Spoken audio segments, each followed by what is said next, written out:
Tarrant County Master Gardeners Association has partnered with the Tarrant Regional Water District to encourage water conservation. TRWD maintains 4 area lakes and pipelines needed to provide surface water to local water treatment plants so they can clean that water to meet drinking standards for our communities. There are currently 2.3 million people living in Tarrant County, and this is expected to double over the next 50 years. At SaveTarrantWater.com, you can sign up for free weekly watering advice custom to your location. There's also an event calendar where you can find information about future classes and workshops. So be sure and check out SaveTarrantWater.com to sign up for their free services. All right, the next plant we're going to tackle is Salvia gregii. This is a shrubby perennial, but the key to keeping this plant compact and bushy and blooming well is to trim it extremely hard in February. So it will grow to be about 2.5 to 3 feet wide, but every February we're going to cut it down to 6 inches tall. So you can use these shears. You can use mechanical hedge trimmers because it doesn't need to be pretty. You can just chop it off. If any of the stems are too big to cut for the shears to cut through, you can use loppers or hand pruners. So all I do is come in here and chop it off.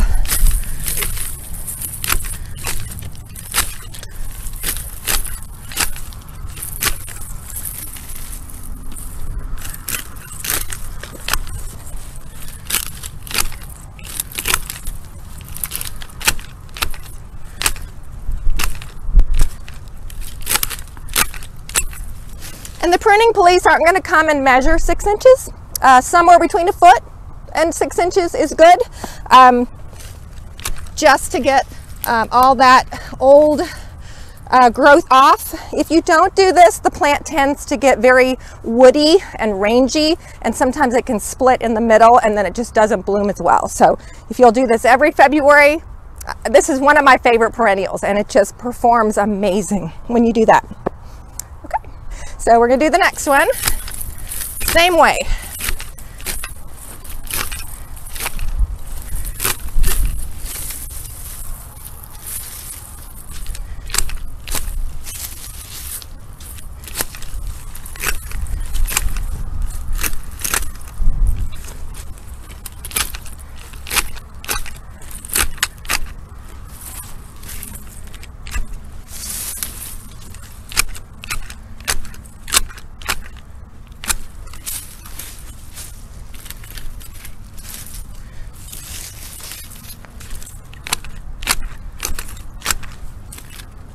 And there you go. Awesome. So now we're going to talk about perennials, and the first one I'm going to show you is, this is Katie's Ruellia, or dwarf Mexican petunia.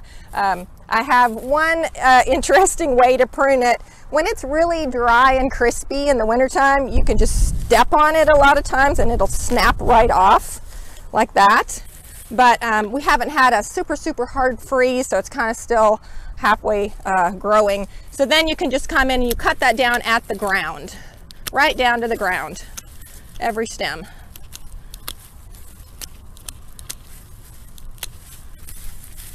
And then that comes back from the base of the plant, the crown of the plant. And you can weed while you're pruning. Sometimes they just snap off when you're pulling on them. So that's it. Just clean all that up, get off that old debris.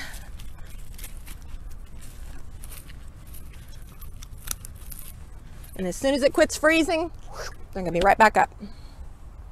Okay. The next plant I want to show you is May night salvia, Salvia nemorosa, Salvia superba, a couple botanical names. There are other varieties in this line like Snow Hill, Blue Hill, East Friesland, May night, April night. So any of those in that category. So you can see how we have all these spent frozen blooms up at the top. So you just take your hand pruners and come down to the base of the plant, right at the crown of the plant. A lot of times you'll see new growth coming already down at that base. So you just go down there and cut them all off right down at the ground. And my tip on this perennial is you can come in the growing season, and if you have some blooms still going and you have some spent blooms, you can come in here and snip off spent blooms here and there. Or the way I do it is when I have more spent blooms than current blooms, I just chop the whole thing to the ground again. So that way it sends up all even new growth and will just bloom profusely again. The next plant I want to show you is Purple Heart. This is a variety called Pale Puma Purple Heart, or Tradescantia, or Sutcrecia pallida, I believe is the botanical name. So on this plant, sometimes you can just come in there and break it off with your hand like that. You don't have to be neat about it because it's just going to send up all new growth and cover all that, but just snap off those old stems down to the ground, or you can come in there and cut them. They really snap off easily. And the cool thing about this plant is you can, during the growing season, you can just take the cuttings and stick them in the ground. As long as you have a couple leaf nodes underground, you got new plants, and free is good.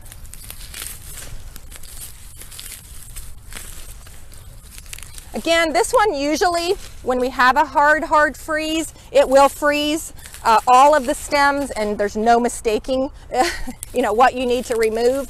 But since we haven't had a sustained freeze this winter, there's still some green growth on it, but I still would cut it down to the ground every February to get it ready for all new spring growth. So just rake through the old stems there, get all the debris off, pull a weed or two.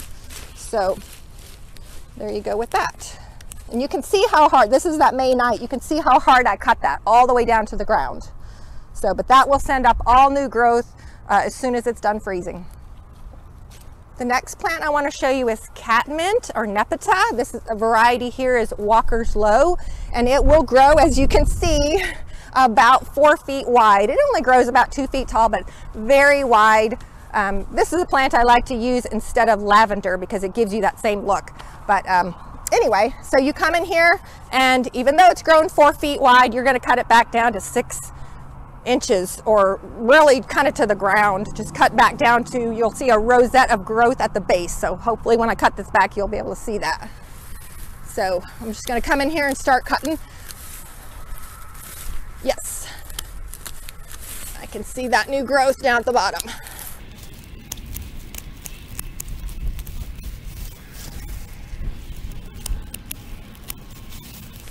Oh, and it smells good when you're doing it too. So fragrant. The foliage is so fragrant.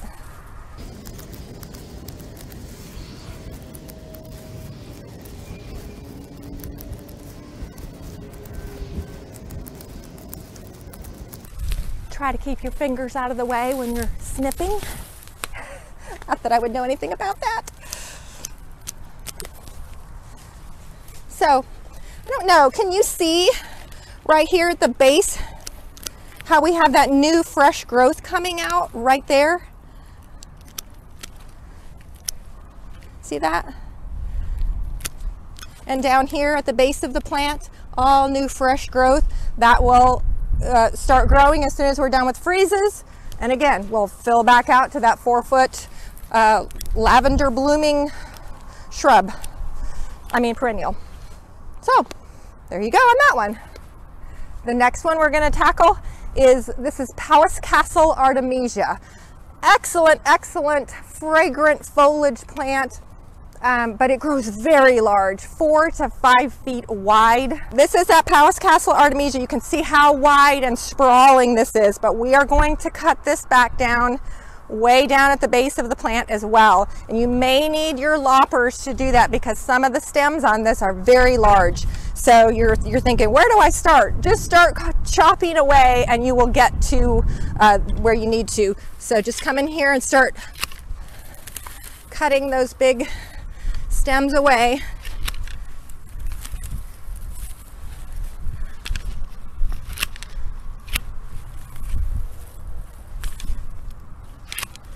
So you can see some of the stems I'm cutting are quite large.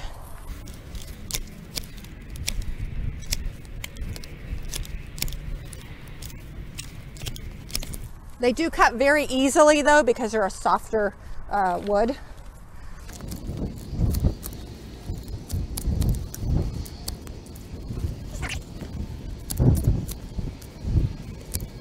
I mean, look at the size of that stem that got cut. Don't be afraid to cut that.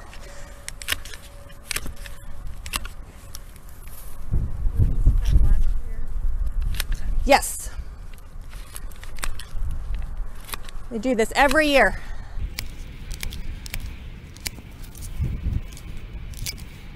And yes, it leaves a lot of space around the plant. But what I do then, in fact, hopefully you can see this, is I like to plant daffodil bulbs underneath these plants, because when they're cut back in February, then there's room for the daffodils to come up and do their show. And then when they're starting to fade away, then the perennials will be growing up and covering them up. So you kind of get that great tag team effect.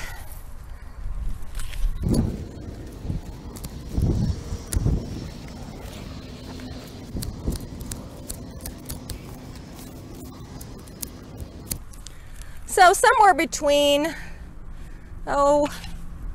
6 inches to a foot is where you're going to cut this back.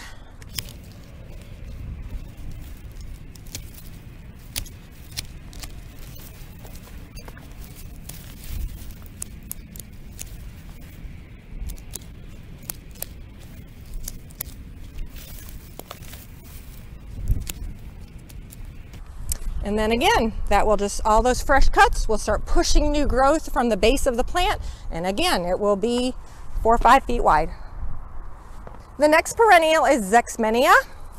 Love this plant. It is so drought tolerant, so heat loving. Where it's placed right now is southwest exposure, and it just blooms its head off all summer.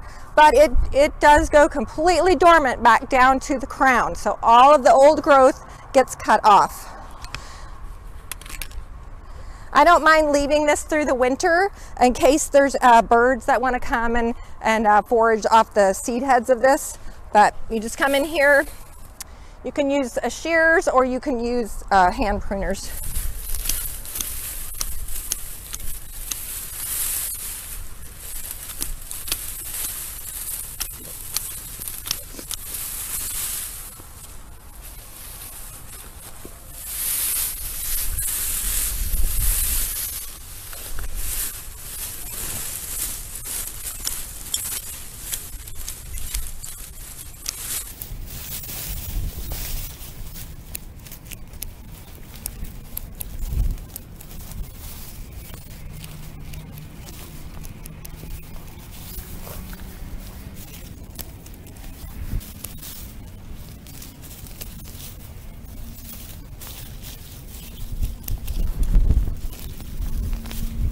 Sometimes when you're pruning, you might get some new baby plants. So you can pull those out and plant them somewhere else. Cut them back, plant them, and see if you can get a new free plant. Also, I don't know if you can see right here, this is another plant that I like to underplant with daffodils because it's cut back in February. The daffodils come up, bloom in March, and then the perennial Zexmania is starting to grow back. It will cover that up. You can let the daffodil foliage fade naturally. Okay. This is Salvia gregia. We've already demonstrated that over there. Ready. This perennial right here is Snow Hill Salvia. It's in the same family, the Salvia nemorosa, as the May Night. It gets cut exactly the same. You can see the clump of the crown right there, and then this is all the old growth. So I'm just going to take my shears and just chop that off. And just get right down to that crown. And again, there's I think 3 or 4 of them in here. I'll cut all those down, get all that debris out of there, and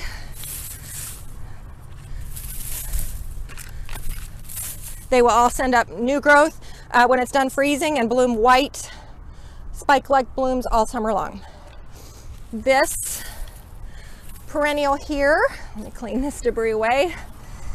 This is pink skullcap.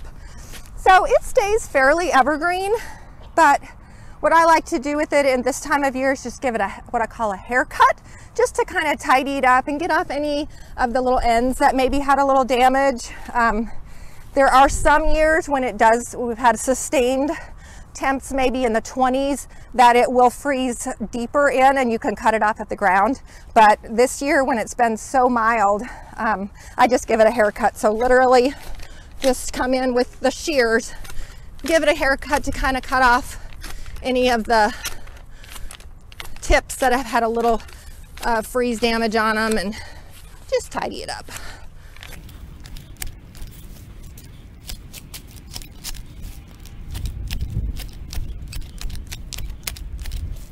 You can see some of the pink blooms on it right here.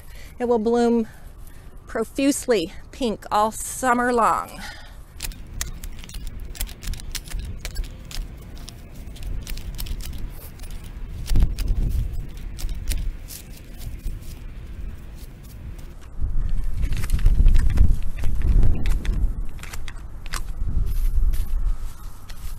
There. Just a little tidy up. Okay, next I want to show you lamb's ear. This is a variety called Helen von Stein. It does not bloom. It's also called big ear lamb's ear. The other one is little ear. It spreads more, it blooms, and I'm not crazy about the bloom, so I prefer this variety. It just stays tidier. So, but that's not very tidy. So what we do in the springtime is you come in here and you can just take it with your hand and pull away any of the brown crispy growth, and it smells really good too. But you can see down at the base of the plant, you see all that new fresh growth coming. So you just want to come in, if there's any thicker old stems that you want to cut off, you can do that, like here, if I can get in there. So you can just get that old woody stem off of there. You can actually plant that. These will root and give you some free plants. But don't be afraid to cut this back hard. Just go in there and clean it out and get down to that nice, clean, fresh growth that's coming.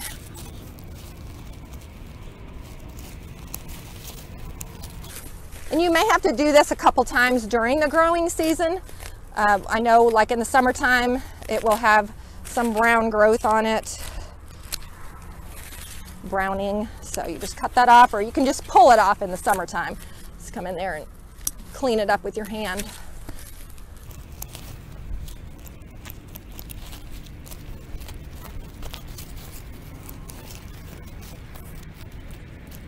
So it doesn't look overly lovely right this minute, but I know that all of this growth at the bottom will be growing and flushing out as soon as the growing season is upon us, and it will look awesome after that.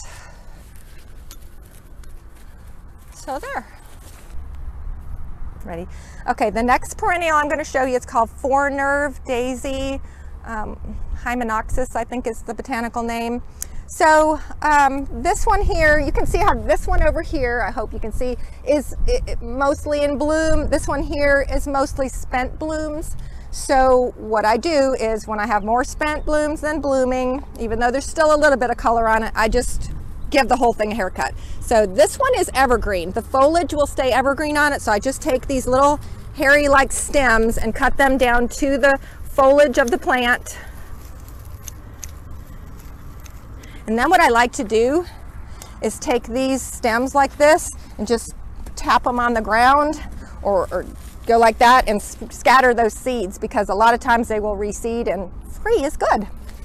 So yeah, I just come in and cut those off, tidy it up. So you can see a few little blooms coming right down in here. There's a little one starting, and there's one, but that will have a bigger flush of growth. This is an amazing little perennial. I mean, it's January and it's blooming. So it will bloom almost 12 months out of the year, especially on a mild winter. I'm going to show you a couple varieties of sedum. This particular variety is called, and there will be a test, Sedum capshaticum. So this still looks fairly good, but again, it's got some spent blooms, it's got some damage, so it just gets cut down to the ground. Usually our freezes are enough to knock the whole plant back down, and there's no mistaking what you need to cut. So I just cut back to the crown of the plant, and it will send up all new growth again.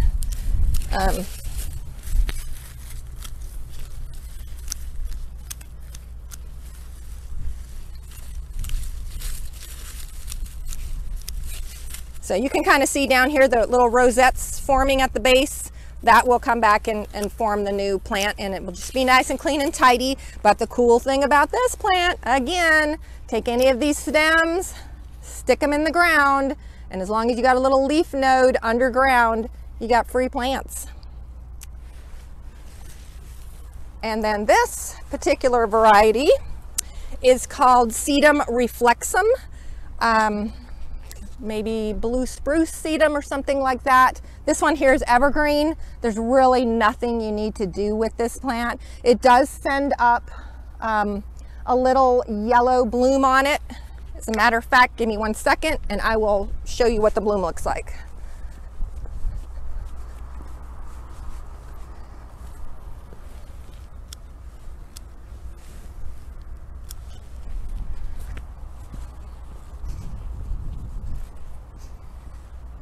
So it will send up these little bloom spikes like this. When they're done blooming and they're spent and kind of crispy on the end, you can cut those off down at the base and toss those away. So that'll just make it a little tidier for you. But you know, enjoy the blooms and let the bees enjoy those blooms. But other than that, it just has kind of this carpet of gray, green foliage. Oh, and here's another sedum right here. This one is called Sedum potassium. Oh, and also again, with any sedum, if you stick it in the ground, it will root and grow. So this is Sedum potassium, and again, it has that just little low growing greenish gray growth, and I love to plant it around rocks. It just kind of hugs in around the rocks, but you do nothing to it. It does bloom a little white bloom a little bit later in the season, and when it's done blooming, you can cut those off or not. They'll just kind of fade back into the plant. So this here is called Millennium Allium. If I had my shears, this one here just cut off at the ground, and it will send up all new growth again. Again, we haven't had a hard enough freeze to really knock these back, but it blooms later in the season, so I want all new growth on this instead of a mixture of the old and the new.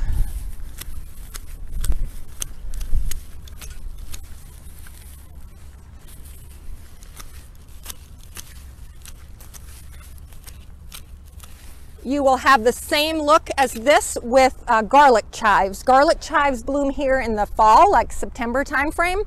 And same thing, even if they have any green on them right now, just cut them down in the ground and get all new fresh growth. And when they're blooming, take a taste of those little white blooms. Oh my goodness, they are so spicy, garlicky flavored. They're just amazing. Now I want to talk about this perennial called Henry Dulberg Salvia. It's a Salvia farinaceae. There's other varieties of it, but this variety will grow about 3 feet tall and get big, long blue spike blooms on it.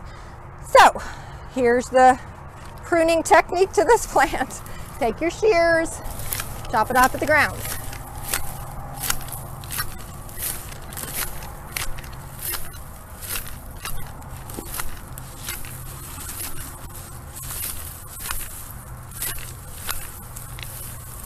So I don't know if you can see it, but there's new growth coming right here at the bottom. So, but one thing I want to point out about this plant is that is the pruning technique for a couple times more through the season.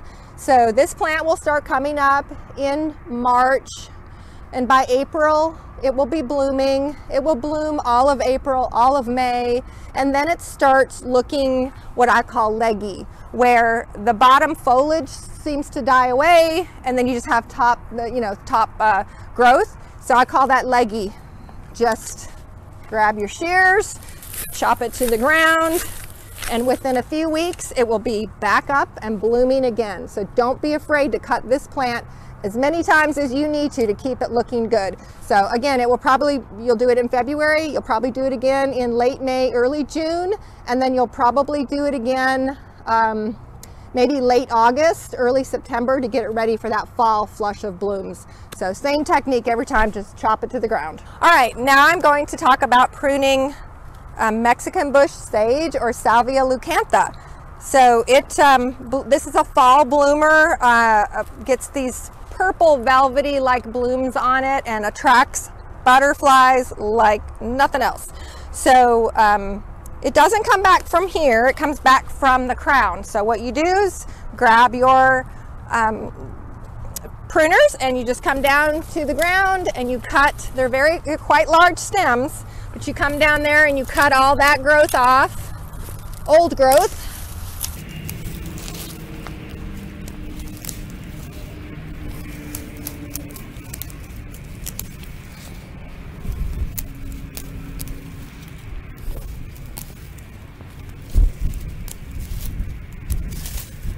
One thing I wanted to point out, when you're pruning, sometimes you're going to see wasps that have formed nests within your plant. So just approach them carefully. Make sure you don't have any live wasps on it while you're pruning. This time of year that you shouldn't have live ones, but they love to nestle down in the Salvia gregii and they'll get you.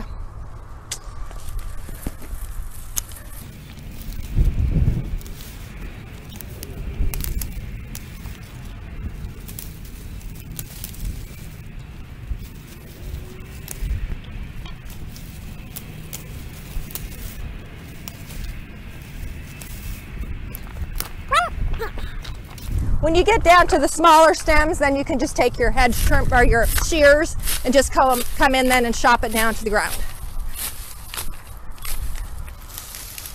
And clear all that away.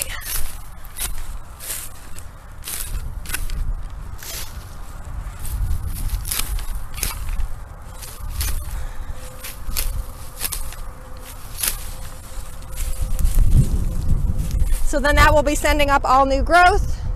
And that's a dried up one, but you'll get those beautiful velvety purple blooms in the fall. Okay, now I want to show you a holly fern. Holly ferns are evergreen, but they do sustain some freeze damage here and there. Some winters more than others. So on these mild winters where we haven't had a lot of damage, what I do is I'll just come here and see how we have this brown stem right here. I will come down there and cut that off at the base of the plant and remove that. So I just kind of work my way around and pull back and cut any of those old damaged stems. The one thing that you do need to be careful for, if you do this a little bit too late, February is a great time to do it. If you do it a little bit too late, like into March, what you need to watch for at the base of the plant are the little fiddleheads coming up, because you've got to be careful that you don't cut those. Now, some years, if we've had, again, that sustained cold in the 20s for days, and we get that once in a while, you will have more look like this than you will this. And all I do with that is I take my shears, I come in, I just chop the whole thing to the ground, and then it will send up new growth. I've also had it happen where I have cut the whole thing down, all the little fiddleheads are coming up, and we get that random late freeze and it burns all those fiddleheads to the ground again. Fear not, the plant will come back. If they're tough, they will come back.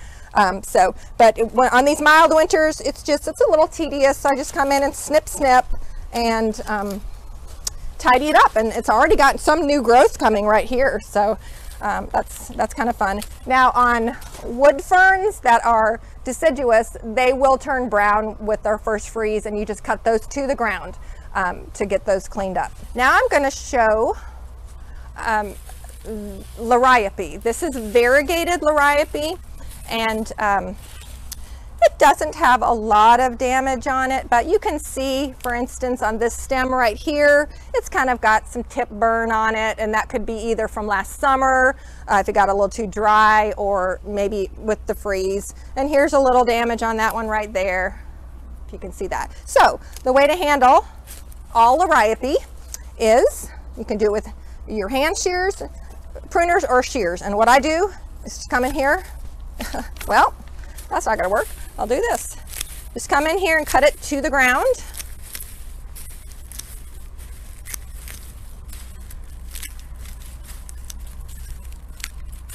That way you have all new fresh growth in the springtime. And the key to this plant is make sure you get it pruned before the new growth comes, because if you wait and accidentally cut that, what happens is, pretend this is a little new growth that's coming, you accidentally cut that off.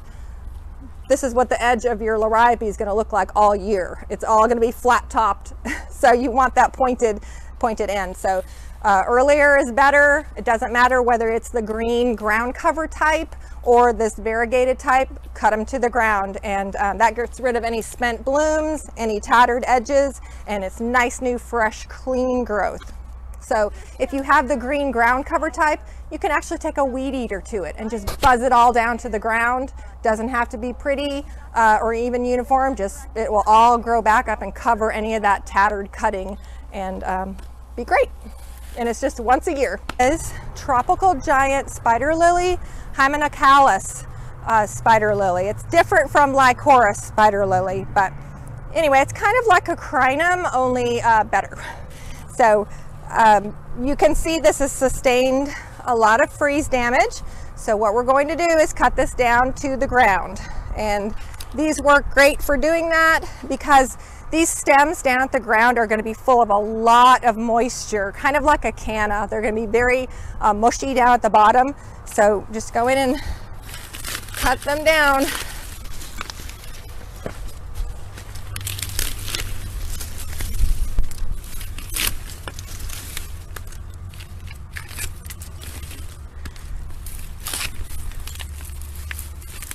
If you have an elephant ear, it will be the same principle. They're probably a pile of mush right now. You can just go in and cut those thick stems down.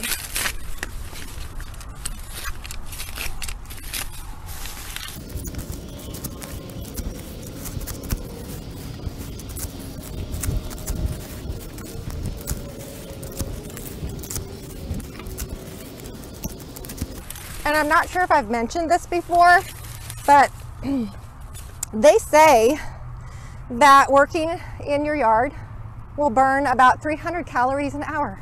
So if you need to get rid of some Christmas treats, this will do it. Way better than the gym. But you can see the size of those stems. These are great to throw in the compost pile because they're so wet. They really will break down great in your compost.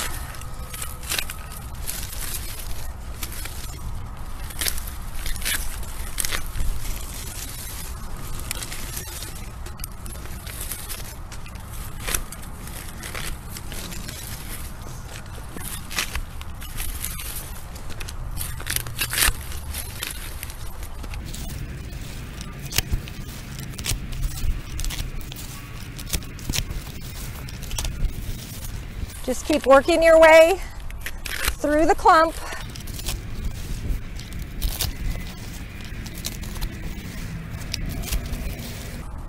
I will say if you use drip irrigation, be careful that you don't have any tubes running through that you accidentally slice through.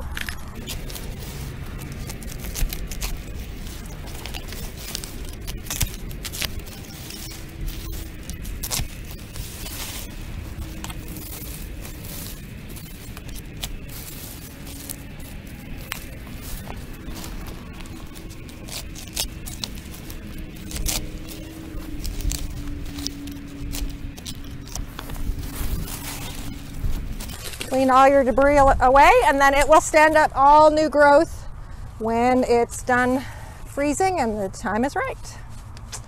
There you go.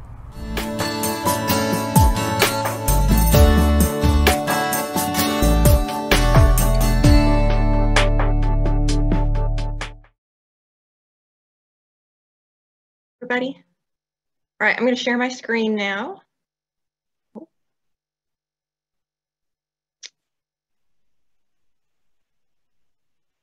Okay, everybody see that? Yes. Okay, thank you. All right, just quickly, I want to go over, review a few things, and then I can, I did answer some of the questions in chat, but I can go back and answer any more after this. So the last program, we talked about this late winter, mid-February pruning of most shrubs, perennials, ornamental grasses, that, and then the late spring. But this fall, mid-November is the time when you can prune other perennials. So my rule of thumb is if there's a perennial that still looks okay through the winter, like Salvia greggii, fall aster, those things, I kind of leave them. If they have any seed heads that might have a wildlife benefit, I will leave those for the winter, and I will cut them in February. But if something like Purple Heart has just been reduced to mush, I'll go ahead and cut that right after the freeze. So it's kind of, you just kind of have to learn your perennials and see what your tolerance is for, a frozen look. Some people don't even like to leave, black-eyed Susans or coneflowers up because they want that neat and tidy look. But there are seed heads on there. So, if you want to leave those for the birds. Okay, so this is the area that I was showing the beginning of the video when we were pruning perennials. So this is at my church garden. So this was after the pruning had been completed. So everything's cut down, and you can see some of the things are in our evergreen in there. You could see that there's some daffodils blooming in there. So this was probably taken about March timeframe this year. So this is after the historic freeze that we had.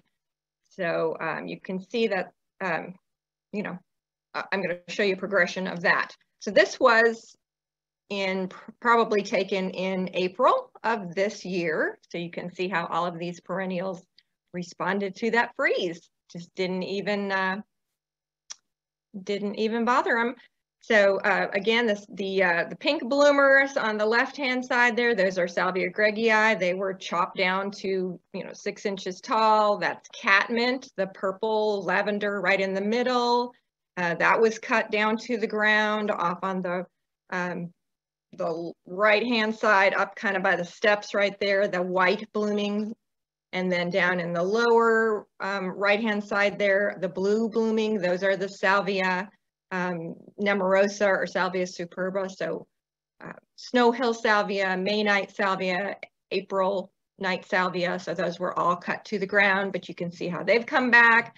In the bottom center, that is Bath pink dianthus. It's a perennial dianthus.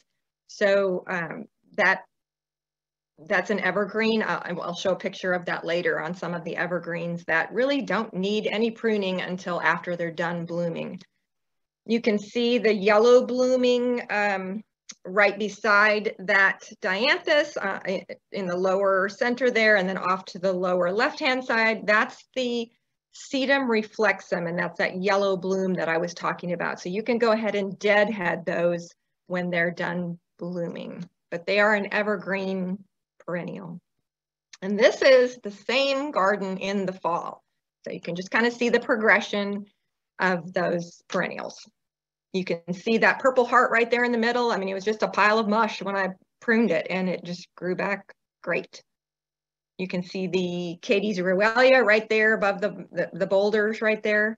So that's the one I stomp on in the wintertime. Just another view of that.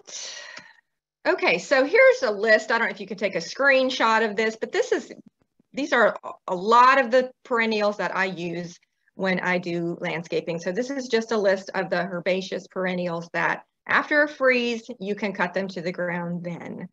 Again, if there's anything that has seed heads like black-eyed Susans or coneflowers and you want to leave them through the winter, you can. It just, again, depends on your tolerance for frozen things. Now, I have noted with an asterisk there the plants that are fall bloomers as well. So the Mexican bush sage, Salvia leucantha, Mexican mint marigold, Turk's cap, mums, or fall aster. If you will cut those down by half in early July, sometime around July 4th, you will have stronger stems to support their fall blooms, because these plants can grow rather tall. And then when they bloom, the blooms are so heavy that they can flop over. So if you will cut them in July, then they've got time to regrow, and they'll be on stronger stems that way, and you'll actually get more blooms, but they won't be so floppy. Okay. So this is what I had mentioned. These are black-eyed Susans. There's the most common variety we have here is gold sturm. This is the other picture there is triloba. So anyway, if you want to leave these seed heads for the winter and let the birds feed off of those, that's fine. If you want to cut them to the ground, that's fine. So after the freeze, you're going to ask, is it dead or is it dormant? And unfortunately, I've had so many people tell me that their landscape crews come in and rip things out because they think they're dead. But you have to learn the difference between dead and dormant. So you've got to learn which plants, what they look like when they're dormant. So anyway, I can't remember if I talked about this last time too, but the hardiness zone that we're in here is 7B, 8A, and some say we're in all 8, not in the 7 anymore. So when you're purchasing perennials, be sure to look for perennials that are in what I call that sweet spot of zone 6 to 9, because you get the cold tolerance on one end and you get the heat tolerance on the other. So annual flowers like pentas, periwinkles, zinnias, coleus, caladiums, sweet potato, they will not survive a freeze because they're only hardy to zone 10. So you know that they are going to die. They're not just going to go dormant, they're going to die. But we also have perennials that are considered marginally hardy. So maybe they're hardy in zone 8B, in 9, like Esperanza is one of those, or yellow bells. So sometimes they will return, sometimes they won't. It just kind of depends on the area that you have them in. If they're in a protected spot, if it's not a historic freeze, a lot of times they will come back even though they are not a zone 8A. So, I usually use those types of plants sparingly because I don't want to take a chance on them. But don't rip them out thinking they're dead. Give them a chance to come back if you're using something that's marginally hardy. But just, look at the plant tag, do Google research, just make sure you look at what that hardiness zone is before you yank them, because they may come back. So here I wanted to show you, you're looking on the zones on your plant tag, that this Pequeña Rosalita, or it's a Cleome, it's a hybrid Cleome. It's only hardy to zones 10 and 11. So this plant is going to die. It's not hardy in our zone 8. So you can go ahead and yank it when it freezes because it's not coming back. So hardy perennials will go into dormancy. Again, their tops are going to look like they're dead, but they're just dormant. As soon as the temperatures are right in the spring, they're going to come back again and flourish. So this is, I showed you this plant in the program, the tropical giant spider lily. So it just turns to mush in a hard freeze.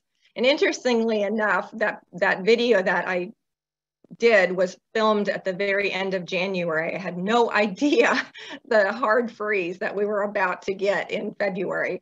But anyway, the perennials that I use are all in that zone 6 to 9. So they're hardy and they come back. And the tropical giant spider lily came back with gusto. So leopard plant or farfugium, that's one I didn't address in the video, but this, when it freezes, it's going to be flat as a pancake. Just cut it to the ground. Don't worry about it. It'll come back. It's hardy. I want to mention the seed heads on that. If you will collect those seed heads, because this blooms in November. So if you'll collect those seed heads in probably January and scatter them around in your garden or sprinkle them on some soil in some pots, they will probably germinate for you and you can get free plants. A wood fern, this is one I talked about in the program, but I didn't show you. So that's showing it during the growing season. But when we get a freeze, it's going to turn to a pile of brown, stems. Just cut it completely to the ground. It is dormant at this point, and it won't come back until it's warmer in the spring. But like that's one that I will cut back because I don't want to look at that all winter long. So I cut that back right after a freeze. So again, you just kind of look at it and go, do I like the looks of that? Can I tolerate the looks of that through the winter, or do I want to clean it up? And that's when you'll cut it. Cannas, you know, that's how they're going to look right after a freeze. And you just cut them to the ground, and then I just throw some leaves on them, kind of mulch them for the winter.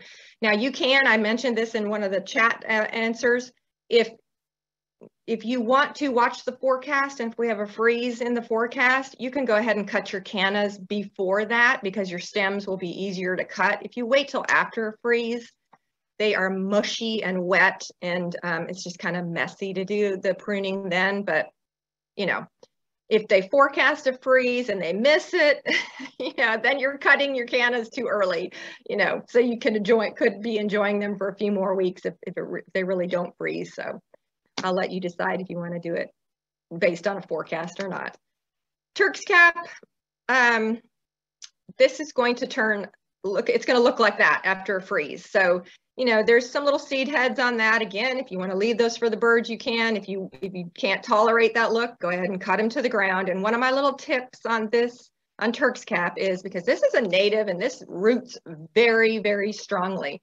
So what happens is it'll send out long stems, and those stems can just lay on the ground, and where they lay and touch on the ground, it's called layering, they will actually root into the ground. So when I am pruning this back after a freeze, I will take those stems that have laid down on the ground and rooted, I will rip them up and pull them back to the main plant and cut them off at the main plant. Because if you don't do that, all those little rooted areas will form brand new plants. And the next thing you know, you have a thicket of Turk's cap. So, you know, it's a native, it's a hummingbird attractor, it's an awesome plant. But if you don't want this to just keep rooting and expanding, just be sure to rip up those rooted stems as they, you know, have laid on the ground and pull it back to the main plant, and you'll keep it in bounds that way. And you will go ahead and cut this plant down to the ground because it comes back from the ground. And it's huge. It's all of 4 feet tall and wide. It's a very, very large, tough perennial. Okay, Salvia greggii, I mentioned this way in the very beginning. I think this is the first one that I pruned. And so you can see how I pruned it way down to the ground, and then this showing how it looks when the new growth is coming in the springtime up there in the upper left. And that is how it will bloom for you if you will do that hard prune. I love this plant. And during the growing season, you can give it a little haircut. If you have more spent blooms than current blooms, just go ahead and take your shears and give it a little 2 to 3 inch haircut, and it will continue blooming for you. Yeah, that picture there. That's a lot of spent blooms, but it's still during the growing season. So you can just go ahead and give that a haircut, and then it'll continue blooming for you. This is Henry Dulberg salvia. I talked about that, the Salvia farinacea. This is what I call leggy, where you've got all those stems showing at the bottom, and you've got the tufts at the top. So I just chop it to the ground because I don't like that look. I chop it to the ground, and within a few weeks, you've got brand new growth coming up, and it'll start blooming again. And you can do that anytime during the growing season. You don't have to put up with that ugly leggy look. Chop it off, and it'll come back. This is that Katie's Ruellia that I stomp on to prune, or you can cut it as well. I do like to grow oxblood lily bulbs underneath Katie's Ruellia because the oxblood lilies come up and bloom above the Katie's. And then the oxblood sends up its foliage after it blooms, and the Katie's goes dormant. So you can have something growing in this area year round. I hope that makes sense. So you'll have the foliage of the oxblood for the winter, and then when the Katie starts growing back in the spring, then the foliage of the oxblood goes dormant. So they just kind of trade space. There you go. Stomp on it and kick it away. This, I talked about the Powys Castle Artemisia, how you cut that way down to the ground, down to 6 inches. It's an enormous plant. And it's evergreen, so you're going to think, well, it's still got foliage. Why do I have to cut this back? But if you don't cut this back down to 6 inches, it gets very woody, very rangy. It just starts to look very scraggly. So just cut it back hard every February, and it will perform very well for you, but give it plenty of room. Lamb's ear, I talked about that in the program. You're going to get all that brown, leaves on there, and you'll do this a few times a year. You just kind of get in there and clean it up with your hands. Just go through and rake out and yank out all that brown, crispy, papery, old growth and clean it up. It's going to look a little mangled when you first do it, but a couple weeks, it'll be great. Okay, cast iron. I did not talk about that in the program, but this is an evergreen shade perennial. On a normal year, it will get some brown tattered growth like that. So you can cut any of those tattered leaves to the ground. It is very slow to return.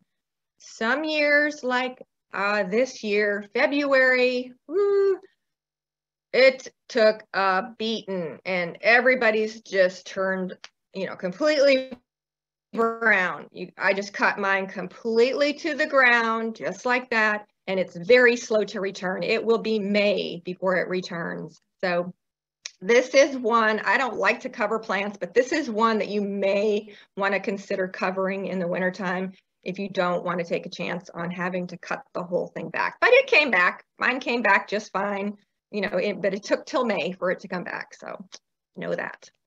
There you go. Looks awesome.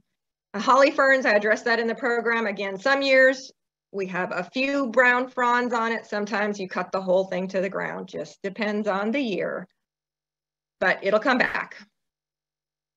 Oh, and also I just wanted to point out, when you're cutting, if you see these little dots on the backs of your holly fern leaves, don't worry, it's not a disease, it's not an insect. Those are fern spores, but we just don't have the right conditions for those spores to germinate and form new plants. It takes a very humid, warm climate for that to happen. So, and I mentioned this, be sure to look for those little fiddleheads coming up and don't cut those while you're doing that trimming. Rosemary, you will prune it by 1/3 every May and September, again, to keep it from getting woody and splitting. If you've waited too long to prune it and there's some brown growth down toward the bottom, don't cut down to that brown. Don't treat this like a Salvia greggii where you cut it way low, because it won't come back. You always have to have green below where you're cutting or your rosemary will die. And maybe a lot of you lost your rosemary in this freeze, because it can take a freeze, but not last February, mostly. Okay. This pink skullcap, I showed you that in the program, where some years you just want to give it a haircut, but it's an evergreen, so it really doesn't need a lot of pruning. You can just give it a haircut if you want to tidy it up. There have been maybe 1 or 2 years in the 20 years I've grown this plant that I've had to cut it to the ground, but it will come back. This is Bath's pink dianthus. I showed you that in one of the first slides. And again, the foliage is evergreen. It will bloom in March. And then after it's done blooming, you just take your shears and cut off the bloom stems, but you don't cut the foliage of this plant. It's evergreen, and that in the lower right-hand picture there, that's what the foliage looks like when it's not in bloom. It's just a really soft, grayish, mounding perennial. Don't give it too much water. Doesn't like it. Four-nerve daisy, I talked about that. Again, the foliage is evergreen, but it will send up the little bloom stems, and you just cut off the blooms. And then I like to shake the seeds back into the flower bed. I mentioned that in the video. Lenten rose. This is a winter blooming perennial, and it's evergreen. And if you grew this plant farther up north, all of the foliage gets cut on it, and then it sends up bloom stems.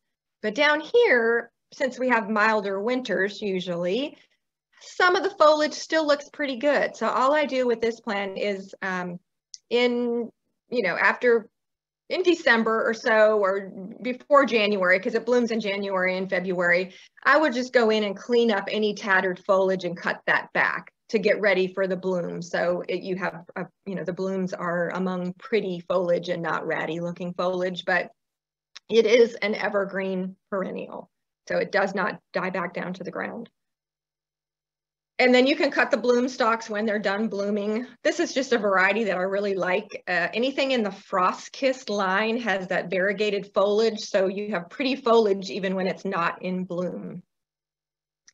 And then what I like to do is, because I really don't like being in my yard when it's 30 degrees, I go out and cut the blooms of the hellebores or Lenten rose. I cut them and I float them in a bowl of water so I can enjoy them in my warm house. Anyway, red yucca could be put in the shrub category that I should have talked about last week, or you can put it in the perennial category, but this is the closest plant to furniture you can put in your yard, because all it needs is when it is done blooming, you cut the bloom stalks. That is it. You do not cut the foliage to this plant ever. So it's tough. Carolyn, you probably grow this in New Mexico. Probably does great there too. It loves hot and dry. So yeah.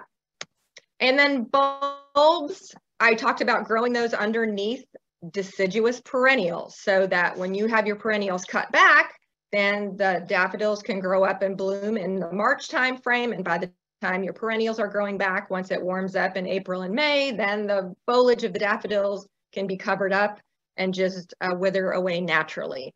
But if you have them in an area where you don't have something that's going to cover them up, you have to allow that foliage 6 to 8 weeks after blooming to fade naturally before you cut it, because that foliage is what is storing energy in that bulb to bloom the following year. So you gotta wait on it. Gotta let it go through that ugly period. I just mentioned this, where I grow daffodils underneath plants like lantana or zexmania or Turk's cap, because I know they're going to be cut back after a freeze, and then I can grow the daffodils underneath of them. Ground covers, just real quickly on that. Liriope, I showed you that in the video. Again, be sure that you cut it before new growth, and you can take a weed eater to it. You can take hand pruners, whatever. This big blue liriope on the right-hand side along that retaining wall, literally we take a weed eater to it and just buzz it down, and then I rake it out and it comes back great. This is what I want to show you. That new growth emerges with that little pointy tip on it. So if you cut that off, it only grows once a year. So you're going to cut that pointy tip off and you're going to have flat-topped liriope for a year. So be sure to cut it in February, because it's usually emerging in early March.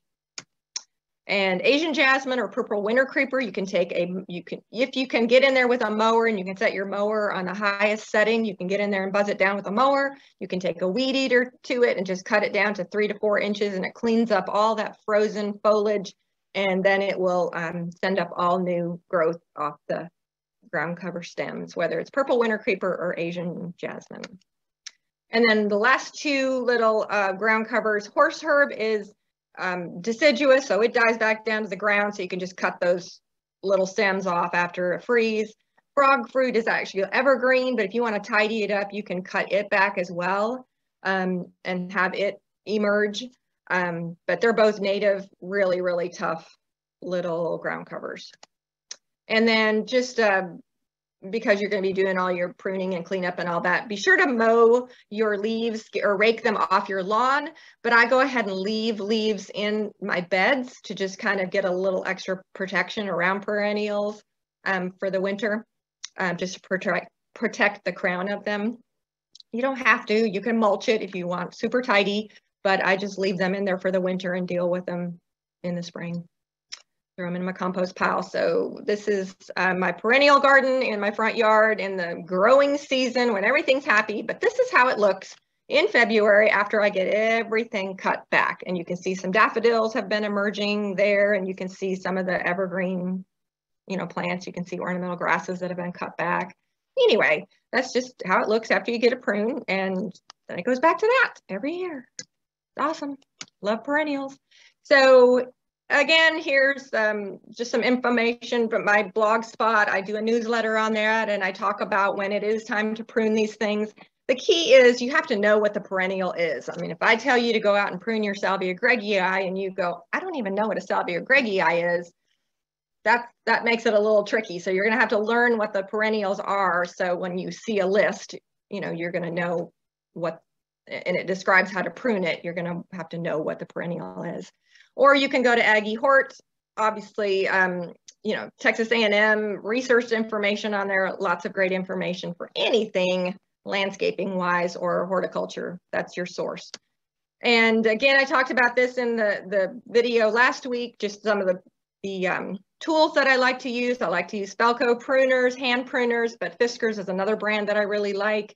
And the shears that I used in the video were Fiskars, but you know, whatever you like to use, just keep them sharp. This is the Easy Lap diamond sharpeners that I showed how to use those in the original video last week. And so you can get them on Amazon and just really easy to use. And this is my contact information, my blog, and I'm on Instagram and Facebook too. So you're welcome to send me a message on there if you have a question about something, or you can email me at signaturegardens@verizon.net. So there's that email right there.